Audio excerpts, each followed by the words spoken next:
সম্মানিত দর্শক, অতি সম্প্রতি আফগানিস্তানের যে তালেবান সরকার, সেই সরকারের একজন ঊর্ধ্বতন কর্তা, মন্ত্রিপরিষদের একজন ঊর্ধ্বতন প্রভাবশালী সদস্য অতি গোপনে বাংলাদেশ সফর করে গেছেন। তিনি বাংলাদেশের যে ইসলামপন্থী রাজনৈতিক দলগুলো রয়েছে, সংগঠনগুলো রয়েছে, তাদের সঙ্গে সিরিজ বৈঠক করেছেন এবং ঢাকার বাইরে এবং ঢাকার মধ্যে বেশ কয়েকটি মাদ্রাসা, সেখানে তিনি গিয়েছেন। মাদ্রাসার ছাত্র, শিক্ষক সকলের সঙ্গে মত বিনিময় করেছেন। বিষয়টি যখন ঘটে তখন আসলে কেউ কেয়ার করেনি, কিন্তু পরবর্তীতে যখন এই বিষয়টি নিয়ে পশ্চিমা মিডিয়াতে খবর ছাপা হয়, তখন তা নিয়ে রীতিমতো তোলপাড় শুরু হয়ে যায়।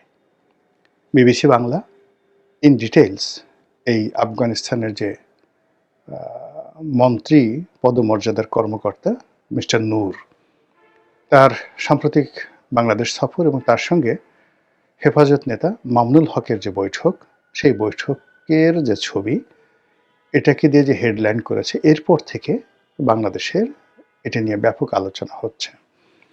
কিন্তু আমাদের দেশে এই বিষয় নিয়ে যতটা না আলোচনা হচ্ছে, তার চেয়ে বেশি আলোচনা হচ্ছে আমেরিকাতে, আর বেশি আলোচনা হচ্ছে ইউরোপে। কারণটা কি? প্রথম কারণ হলো যে বর্তমান সরকারকে ধরে নেওয়া হয় আমেরিকার একটি ছায়া সরকার বা মার্কিন সরকারের সমর্থনপুষ্ট, মদতপুষ্ট একটি সরকার। শেখ হাসিনার পতন এবং ডক্টর মোহাম্মদ ইউনূসের ক্ষমতা গ্রহণ, এর মধ্যে যে ডিপ স্টেট থিওরি রয়েছে, সেটা কতটুকু সত্য মিথ্যা সেটা পরের ব্যাপার, কিন্তু আমরা আপাত দৃষ্টিতে যেটা বিশ্বাস করি সেটা হলো বর্তমানে ইউনূস সরকারের উপরে আমেরিকার একটা ব্লেসিং রয়েছে। আমেরিকা যদি ডক্টর মোহাম্মদ ইউনূসকে সমর্থন দিয়ে থাকেন, সেখানে আমেরিকার বাণিজ্যিক স্বার্থ, তার সাম্রাজ্যবাদী নীতির স্বার্থ এবং এই অঞ্চলে মার্কিন আধিপত্যবাদ বিস্তার করে ভারত এবং চীন, একই সঙ্গে মায়ানমার, এখানে যে মার্কিন পলিসিগুলো রয়েছে, যেমন বার্মা অ্যাক্ট অনুসারে মায়ানমারে আমেরিকা যে ভূমিকা রাখতে চায়, এটা বাংলাদেশের মাধ্যমে তারা সেই কাজটি করতে চাইবে। চীনকে চাপে রাখতে চায়, সেটা বাংলাদেশের মাধ্যমে করতে চাইবে। আর ভারতের সঙ্গে একটা ব্যালেন্স সম্পর্ক, মানে বাংলাদেশে আমেরিকার উপস্থিতির মাধ্যমে ভারতকে একটা থ্রেটের মধ্যে রাখা, যে যদি বেশি বাড়াবাড়ি করো সেভেন সিস্টার আলাদা করে দেব। কাজেই আমাদেরকে বাদ দিয়ে রাশিয়ার সঙ্গে বেশি ব্যবসা করো না, আমাদেরকে বাদ দিয়ে পুতিনকে নিয়ে নাচানাচি করো না, আর ইউক্রেনকে অ্যাভয়েড করে রাশিয়ার তেল কিনো না। তো এরকম একটা প্ল্যান নিয়েই মূলত তারা এই বাংলাদেশে যদি সাহায্য করে থাকে, সেই কারণে তারা করেছে। এর বাইরে তাদের দেশ থেকে বিমান কিনতে হবে, বোয়িং কিনতে হবে, তাদের তেল কোম্পানিকে কাজ দিতে হবে, তাদের যে সকল কোম্পানি সারা দুনিয়াতে পোর্ট চালায়, তো সে সকল কোম্পানিকে চট্টগ্রাম বন্দর দিতে হবে, ঢাকা এয়ারপোর্ট দিতে হবে, এরকম নানা রকম কথাবার্তা আমরা শুনে আসছিলাম। কিন্তু এত কিছুর পরেও আমেরিকা কোনো অবস্থাতে চাইবে না যে বাংলাদেশে একটি তালেবান সরকার হোক, কিংবা বাংলাদেশে একটি উগ্রপন্থী বা দক্ষিণপন্থী সরকার প্রতিষ্ঠিত হোক। কারণটা কি? কারণটা হলো এই যে ইসলামিস্ট যারা গ্রুপ রয়েছে, একটা সময় আমেরিকা এদের সঙ্গে খেলার চেষ্টা করেছে, কিন্তু প্রায় সব ক্ষেত্রে তারা ব্যর্থ হয়েছে।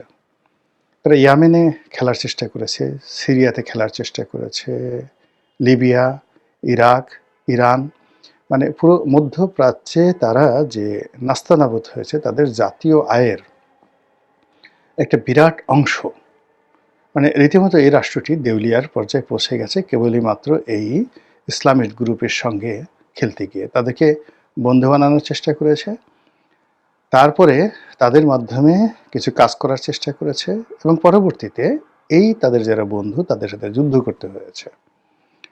এটা বাংলাদেশে বসে আমরা টের পাবো না। আমরা শুধুমাত্র পাকিস্তানের সঙ্গে তালেবানের, আল কায়েদার সঙ্গে আমেরিকার যে সম্পর্কের একটা জটিল অবস্থা তৈরি হয়েছিল পেন্টাগনের মদদে, তার ফলে আমেরিকাকে trillion trillion, ১,০০০ billion ১ trillion, trillion trillion dollar ঢেলে তারপরে নাকে খত দিয়ে আমেরিকাকে আফগানিস্তান থেকে যেতে হয়েছে। কাজেই ইসলামের নাম শুনলে, তালেবানদের নাম শুনলে, আইএসের নাম শুনলে, দাড়ি দেখলে, পাগড়ি দেখলে, টুপি দেখলে মানে মুহূর্তের মধ্যে তাদের ঘুম হারাম হয়ে যায়, কান্নাকাটি শুরু হয়ে যায়। পৃথিবীর কোনো শক্তি দিয়েও আপনি আমেরিকান জাতিকে এই কোনো একটা ইসলামিস্ট গ্রুপের সঙ্গে বসাতে পারবেন না। আমেরিকা বাংলাদেশ নিয়ে যে সকল চিন্তা ভাবনা করছে, তো সেই সকল চিন্তা যদি তাদের বাস্তবায়ন করতে হয় তাহলে আমেরিকার পুঁজি এখানে অবারিতভাবে আসবে, আমেরিকার সৈন্য আসবে, আমেরিকার যারা সিভিল অ্যাডমিনিস্ট্রেশনের লোকজন আছে তারা অহরহ বাংলাদেশে আসতে শিখবে। আর এই সময়টাতে যদি 18 কোটি মানুষের মধ্যে অন্ততপক্ষে 15 কোটি মুসলমান যারা আছে তারা যদি খুব আমেরিকার ব্যাপারে রেজিস্ট হয়ে যায়, তাহলে এখানে আমেরিকাকে যেভাবে আটকানো যাবে, এটা একটা ল্যান্ডলক কান্ট্রি, এখান থেকে তাদের মরা ছাড়া আর কোনো উপায় থাকবে না, পালানোর কোনো রাস্তা নাই। এমনকি এই যে বঙ্গোপসাগরে তারা যে নেভি নিয়ে আসবে, সেই নেভিটাও বঙ্গোপসাগরের মহীশোপান থেকে গভীর সমুদ্রে একেবারে আন্দামান পার হয়ে অনেক দূরে রাখতে হবে। এর মধ্যে ছোট ছোট নৌকা নিয়ে আমেরিকার সৈন্যদের যে গানবোটগুলো ধ্বংস হয়ে যাবে, যেটা ইরানের শাতিল আরবে হচ্ছে। তো যা বলছিলাম, তো এই সমস্ত কারণে কি হলো, আমেরিকার যে ডিপ স্টেট পলিসি তারা যেভাবে চিন্তা করেছিল, যেভাবে আশা করেছিল, পুরো জিনিসটাই কিন্তু বুমেরাং হয়ে গেছে। বুমেরাং হয়ে এত দ্রুত যে এখানে ইসলামী দলগুলো শক্তিশালী হয়ে পড়বে, এত দ্রুত যে এমন একটা অবস্থা যে ইসলামিক দলগুলো নিয়ন্ত্রণহীন হয়ে পড়বে, এবং এখানে অনায়াসে পাকিস্তানের বিভিন্ন গ্রুপ, সরকারি, বেসরকারি, রাষ্ট্রীয়, এই গ্রুপগুলো বাংলাদেশে ঢুকে যাচ্ছে। সেটা আইএসআই বলেন, কিংবা সেখানকার রাজনৈতিক যে উগ্রপন্থী নেতৃত্ব বলেন, কিংবা মডারেট ইসলামিক দলগুলো বলেন, যেভাবে পাকিস্তানের লোকের সাথে সম্পর্ক হয়ে গেছে। এবং তার উপরে আবার হঠাৎ করে এই আফগানিস্তানের তালেবান, যাদের সঙ্গে তাদের এখনো পর্যন্ত সাপে নেউলে দাকুনার সম্পর্ক, এবং মানে মিস্টার ডোনাল্ড ট্রাম্প তিনি মোসে তা দিচ্ছেন আবার আফগানিস্তান দখল করার জন্য। এবং এই আফগানিস্তানই এখন ভারতের সঙ্গে আমেরিকার রীতিমতো টাগ অফ ওয়ার চলছে। এবং বিশ্ব রাজনীতিতে এটা যে কত একটা জটিল বিষয়, পাকিস্তানের মাধ্যমে তালেবানদেরকে তৈরি করা হলো সোভিয়েত ইউনিয়নের বিরুদ্ধে। আচ্ছা, আবার সেই পাকিস্তানকে দিয়ে সেই তালেবান সরকারের পতন ঘটানো হলো। আর এই যে পাকিস্তানকে এই কাজটি বাধ্য করার জন্য ভারতকে এই তালেবানদের বিরুদ্ধে যে যুদ্ধ, মার্কিন যুদ্ধ, সেখানে জড়ানো হলো। ভারত সেখানে বিলিয়ন বিলিয়ন ডলার বিনিয়োগ করলেন, আমেরিকাও বিনিয়োগ করলো। কিন্তু শেষমেশ কী করলো, আমেরিকা যখন পালিয়ে গেল, ভারতের সঙ্গে কোনো পরামর্শ করলো না, ভারতের পুরো অর্থনীতি মাথায় পড়লো। এখন ভারত তো বেনিয়ার একটা জাত, তারা কি করলো, আমেরিকা চলে গেছে কিন্তু তারা আবার ছলে বলে কৌশলে আফগানিস্তানের সাথে সম্পর্ক করলো, এবং তাদের যে বিনিয়োগগুলো ছিল আফগানিস্তানে সেগুলো আবার নতুন করে পুনরুদ্ধার তারা শুরু করে দিয়েছে।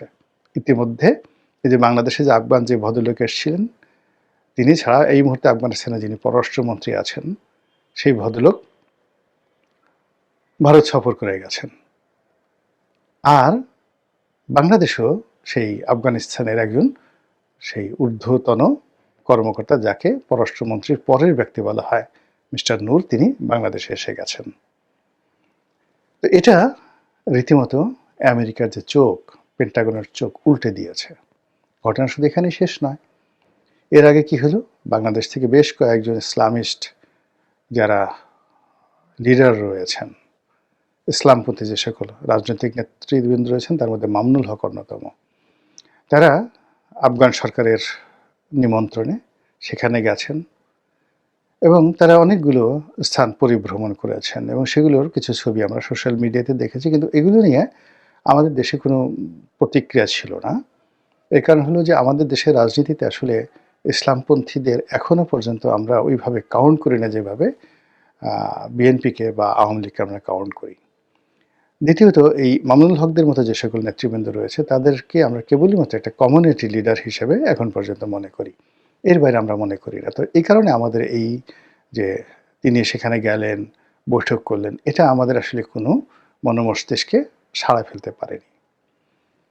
অধিকান্ত বাংলাদেশে এরকম যারা নেতা রয়েছেন, চট্টগ্রামে কয়েকজন আছেন, ঢাকাতে কয়েকজন আছেন, এদের মধ্যে আসলে অনেক অনৈক্য এবং সাধারণ মানুষের সঙ্গে তাদের যে সম্পর্কটা এটা ওয়াজের ময়দানেই বেশি। বাইরে কোনো পলিটিক্যাল রিলেশনশিপ নেই বললে চলে। দীর্ঘদিন ধরে তিনি মানে মামুনুল হক তার বাবা অনেক চেষ্টা করে আসছেন কিন্তু ওইরকম একটা জায়গাতে তারা পৌঁছতে পারেনি। ফলে আমরা ওটা কাউন্ট করিনি। কিন্তু যেই মুহূর্তে আফগানিস্তানের যারা মানে কর্তা ব্যক্তি এই মুহূর্তে তারা বাংলাদেশের ব্যাপারে ইন্টারেস্টেড হলো এবং সেই কর্তা ব্যক্তিরা বাংলাদেশ সফর করলো এবং এই যে মামুনুল হক সাহেবদের সাথে বৈঠক করলো, হয়তো সরকারের সঙ্গে তাদের বৈঠক হয়েছে এবং বৈঠক হওয়ার পর এই খবর যখন পশ্চিমা মিডিয়া লুফে নিল এবং পশ্চিমা সরকারগুলো যখন একের পর এক প্রতিক্রিয়া দেখানো শুরু করলো, ঠিক সেই সময়টাতেই মনে হচ্ছে যে এই যে বর্তমান বাংলাদেশের যে চলমান সমস্যা, সেখানে ভারতের সাথে সম্পর্ক, আমেরিকার সাথে সম্পর্ক, পাকিস্তানের সাথে সম্পর্ক, জামাতের সাথে সম্পর্ক, মানে সব মিলিয়ে ডক্টর মোহাম্মদ ইউনূসের জীবন একেবারে রীতিমতো তছনছ হওয়ার মতো অবস্থা। সেই ক্ষেত্রে এই যে আফগান কর্তা বাংলাদেশে এলেন এবং এটা নিয়ে পশ্চিমা মিডিয়াগুলো যা কিছু করছে সেটা নিঃসন্দেহে সরকারকে নতুন বিপদ এবং বিপত্তির মধ্যে ফেলে দেবে। মহান আল্লাহ আমাদের সবাইকে হেদায়েত দান করুন এবং হেফাজত করুন। আসসালামু আলাইকুম ওয়া রাহমাতুল্লাহি ওয়া বারাকাতুহু।